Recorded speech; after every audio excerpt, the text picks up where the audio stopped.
जब हजरत नूह अल्लाह के हुक्म से कश्ती बना रहे थे, हर रोज एक बूढ़ी मोमिना औरत अपनी छोटी सी घटरी उठाए उनके पास आती। वो कहती, ए अल्लाह के नबी, कश्ती कब रवाना होगी? हजरत नूह मुस्कुराकर फरमाते, अभी देर है, वक्त आने दो। वो औरत वहां बैठी रहती, पूरा दिन इंतजार करती, फिर शाम होते ही घर वापस चली जाती। यह सिलसिला कई दिनों तक चलता रहा।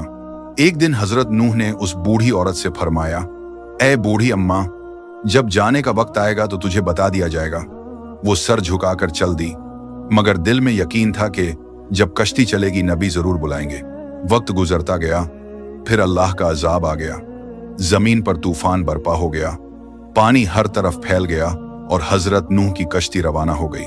लेकिन हजरत नूह उस औरत को बुलाना भूल गए। जाहिरी तौर पर ऐसा ही हुआ। तूफान थम गया, समंदर की लहरें रुक गईं। कुछ वक्त बाद हजरत नूह के दिल में ख्याल आया कि चलो उस शहर को देखा जाए जहां से सब कुछ शुरू हुआ था। वो कश्ती से उतरे और शहर की तरफ चल दिए।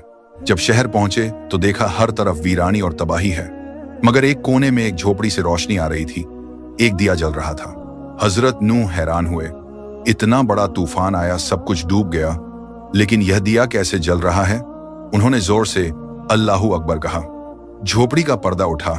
वही बूढ़ी औरत घटरी उठाए बाहर आई और मासूमियत से बोली, या नबी अल्लाह, क्या कश्ती अब तैयार है? चलें? हजरत नूह की आंखें हैरत से फैल गईं। उन्होंने पूछा, ऐ बूढ़ी अम्मा, तुझे कुछ भी पता नहीं चला? औरत ने सादा दिली से जवाब दिया, क्या नहीं पता चला या नबी अल्लाह?